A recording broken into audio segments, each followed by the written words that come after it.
모든 간병은 갑작스럽게 찾아와요. 모든 재산을 팔고 투병 중인 80대 할머니를 남편과 아들이 간병 끝에 숨지게 한 사건이 있었습니다.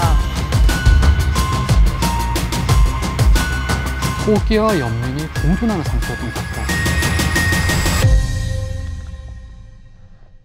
안녕하세요. 특종의 발견입니다. 간병 살인, 간병 파산. 5월에 정말 어울리지 않는 말들입니다. 하지만 초고령 사회에서 반드시 짚어야 하는 사회 문제이기도 하죠. 그래서 오늘 간병 살인을 연속 보도한 권지윤 기자와 함께하겠습니다. 안녕하세요. 안녕하세요. 네, 간병 살인이 뭡니까?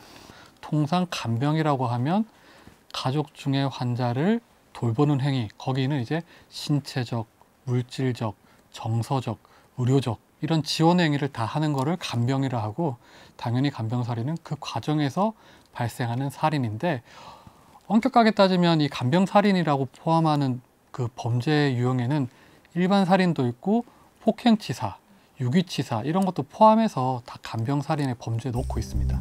아들의 실직 소식에 아버지도 희망을 놓은 듯 보였습니다. 아버지가 한양에 들어오지 말라 하시고 나서 그때부터 안 들어가던 것 같아요. 투약을 줄이고 하루에 3번인 치료식도 일주일에 10번 정도만 제공했다고 합니다. 아버지는 얼마 뒤 영양실조 상태로 숨졌습니다. 일단 그 청년은 대학교 아버지랑 단둘이 살던 사람이었어요. 그리고 모든 간병은 대부분 그렇더라고요. 갑작스럽게 찾아와요. 그래서 이 아버지도 갑자기 뇌출로 쓰러졌어요. 근데 당시에 아버지는 어떤 상태였냐면 거동도 못했어요. 음식을 혼자 떠먹지도 못했어요. 구강으로 음식을 줄 수도 없었어요. 이 삽관을 통해서 음식을 넣어줘야 되는 거였어요. 당연히 굉장히 고도의 간병이 필요한 시기였죠. 이 친구는 그 당시에 밤에 아르바이트를 하는 상황이었어요.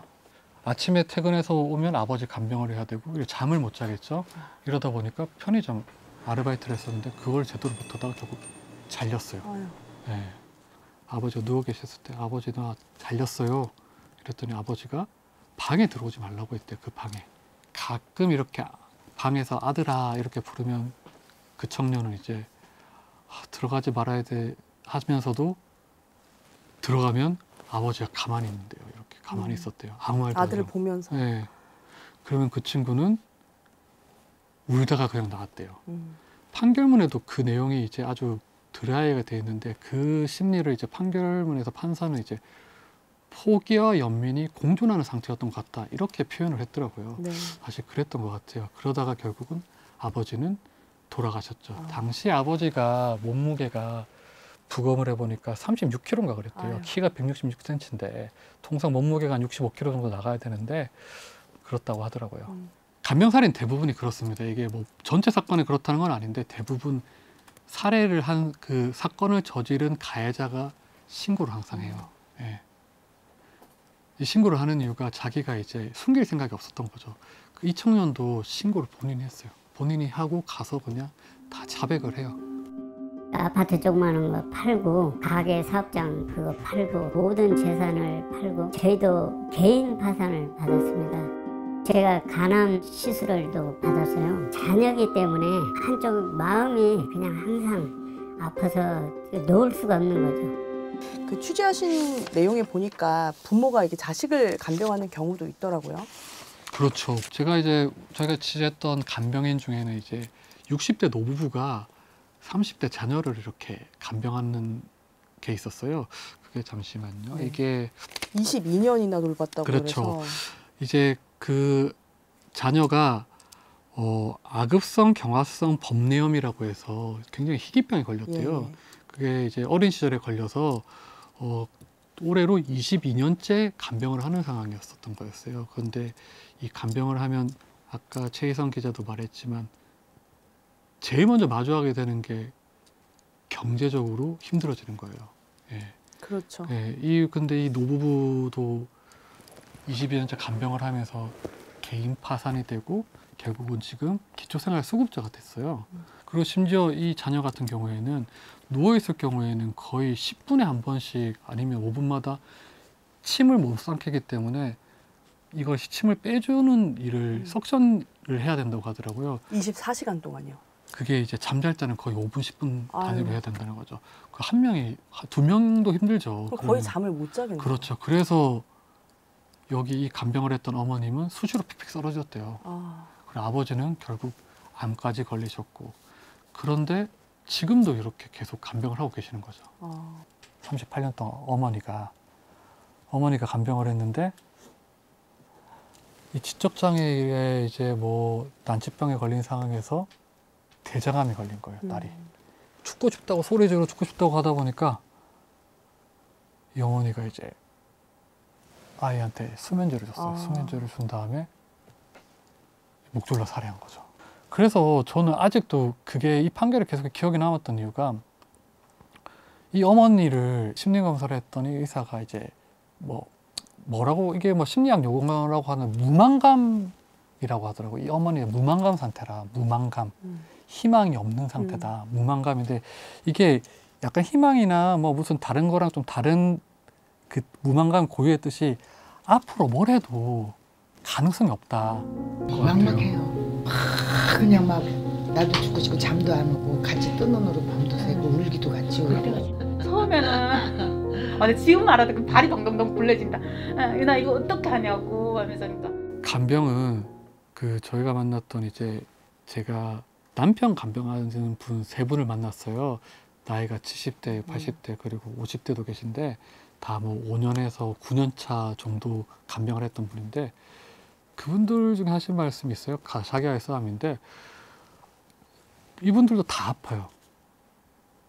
어떤 분은 이제 당연히 나이가 들면 노인성 질환이 생기고, 심지어 아까 자녀를 돌봤던 분들은 간암이 걸리고, 또 간병 살인 중에 대부분 이렇게 가해자들, 그러니까 살인을 저지르는 사람 중에 20% 이상이 또 만성 질환이 있었어요. 보면 예. 그런 통계가 보여지듯이 이렇게 간병을 하면서 점점 간병인도 환자가 되어간다고 하더라고요. 그러니까 저는 그래서 이 부분이 궁금했어요. 사실은 처음에 아까 말씀해 주신 사례처럼 나의 가족이니까 잘 돌봄을 하기 위해서 노력을 했는데 왜 갑자기 살인을 저지르게 됐는가, 이 부분이거든요. 그래서 유의미의 어떤 공통점이 보이나요? 대부분 우리가 살인이라고 하면 정서적으로 분노와 연관이 돼 있는데, 이거는 절망과 연관이 돼 있었다는 거였어요. 결국은 내 상황이 더는 나아지지 않겠구나, 우리의 상황이 더는 나아지지 않겠구나 이러면서 범죄로 나아간다는 거죠. 그래서 그 감정이 절망감에서 비롯됐다고 해서 절망의 범죄라고 이렇게 부르더라고요. 버틸 수 없는 상황에서 간병살인이 일어난 게 아니라 처음부터 버틸 수 없는 구조 속에 던져진 결과라고 저는 생각을 합니다. 내비게이터니까 이제 이 병이 어떤 식으로 전개가 되니까 그럴 때 필요로 한 자원은 어디서 받을 수 있고, 그다음에 어느 정도 진전이 됐을 때는 이제 더 이상 케어는 어렵다. 뭐 이런 식의 것들의 안내가 필요하다는 거죠. 처음에 간병을 맡아들게 되면 대부분 어디서 어떻게 서비스를 받아야 될지 모를 거 아니에요. 최희선 계좌도 마찬가지잖아요. 그렇죠. 우리가 저도 치매 안심센터가 어디 있는지도 몰랐었어요. 이번에 취재하면서 알게 됐고, 어떤 제도적 지원이 뭐 있는지도 잘 모르잖아요, 대부분. 왜냐하면 간병을 자기가 하게 될지 모르니까. 그런 걸 처음 안내를 체계적으로 해주는 게 필요하다, 이런 말씀을 많이 하시더라고요. 네. 그리고 전 궁금한 게 사회적으로 제도가 많이 마련되어 있는 거 아니었어요? 자연스럽게 지금 치매 센터도 말씀하셨지만 왜 이렇게 집 안에서 고립돼서 간병을 할 수밖에 없나요? 도움을 좀 청할 수는 없나요? 당연히 도움을 청할 수 있죠. 근데 물론 이제 장기 요양 보험이라고 해서 건강보험 가입자들은 다 할 수 있어요. 다만 이제 등급이 있어요. 거기서 1등급부터 5등급 이 정도 있는데 대부분이 이제 등급을 받기가 까다롭다 얘기를 해요. 그게 이제 경제적, 물질적 지원을 해주는 건데 그 등급을 받기에도 까다롭고, 또 하나가 이제 설사 지원을 받는다 하더라도 간병인이 비용이 굉장히 비싸다는 거예요. 한국은행 보고서에서 간병 규모를 파악한 게 있는데 2023년 기준으로 370만 원인가 그래요. 월 370만 원. 아유. 23년 기준으로 그런데 이게 아마 매년 10% 오르고 있다.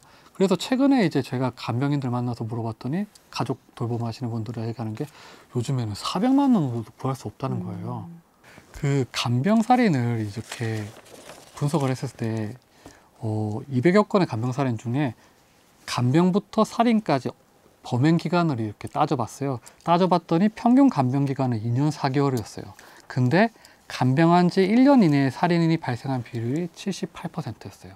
그 말은 결국은 1년 이내에 적절한 어떤 맞춤형 정서적이든 아니면 물질적인 개입을 한다면 간병살이를 좀 줄일 수 있지 않겠느냐, 이런 분석은 가능하겠죠.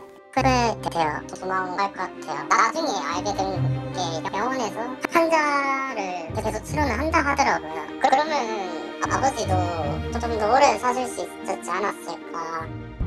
사실 범죄를 저지른 사람한테 범죄 후회하세요라는 말이 사실 기자 입장에서 굉장히 무의미하다는 건 알잖아요.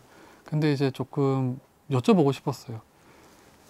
후회되냐 했더니 이제 후회된다고 하더라고요. 후회되는 이유가 굉장히 좀 사실 저는 저한테는 좀 울림이 있었어요. 왜냐하면 이 친구가 후회가 되는 게 간병을 한다는 게 아니고 아버지를 병원에 놔두고 도망쳤을 것 같다라고 하더라고요. 자기는 나중에 늦게 알았대요, 그거를요. 병원에 놔두고 돈이 없어서 도망치게 되면 병원이 끝까지 돌본다는 거를. 그러면 자기 아버지가 더 오래 살지 않았을까, 이렇게 얘기를 하더라고요. 그게 굉장히 와닿았어요. 네, 정말 마음이 아픈 사건들이 많습니다. 저희보다 이제 일본의 사례도 분석한 것이 있던데 사실 이런 사건들이 점점 증가하는 추세라고 하더라고요. 근데 어찌됐든 발생 연도로 기준으로 하면 2026년부터 2023년까지 228건인데 그게 이제 매년 이제 한 13건 정도 될 거예요. 그러면. 근데 이게 최근 7년으로 보면 이제 빈도수가 17건 이렇게 높아지는 거죠. 이게 일본도 사실 마찬가지래요. 일본도 이제 조금씩 늘어나는 추세고, 다만 일본 같은 경우에는 간병살인이라고 별도로 흔히 말하는 개호살인이라고 하죠. 일본에서는 개호살인이라고 하는데, 개호가 말 그대로 간병이라는 뜻이더라고요. 개 있겠자에 보할 보자던데 그 개호살인을 별도 통계로 분류를 해서 살인해서 공표를 하고 있어요. 2007년부터 그랬어요. 우리나라보다 한참 빠르죠, 지금요. 그러네요. 왜냐하면 그때부터 이 개호살인, 간병살인은 별도의 범죄를 분류해야 된다. 왜냐하면 이거는 단순 살인이 아니고 약간 사회적 범죄를 봐야 되지 않겠냐 해서 지금까지 계속 꾸준히 별도 통계를 관리하고 공표를 하고 있고, 우리나라는 아직 그렇게 하고 있지는 않죠. 저소득층이나 약자에 대해서는 어떤 간병비의 공적 부담을 좀 강화할 필요가 있다고 봐요. 민간에서 보험을 좀 활성화해서 간병보험을 좀 들게 하고, 이게 금전적 부담이 갈 수 있을 테니까 좀 세제 혜택 주는 형태로 조금 지원을 할 수 있도록 정부에서 하는 게 어떠냐는 게 조금 지금 모아져 있는 의견 중에 하나인 것 같습니다.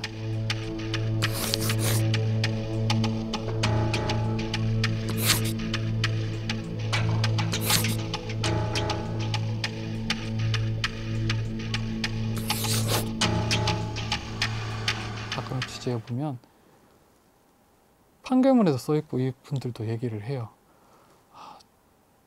이 부담을 덜어주고 싶었다. 내가 살던 곳이 지옥이었고 엄마랑 이렇게 살던 곳이 지옥이었다. 난 엄마 천당을 보내드렸다. 이렇게 진술한 것도 나와요.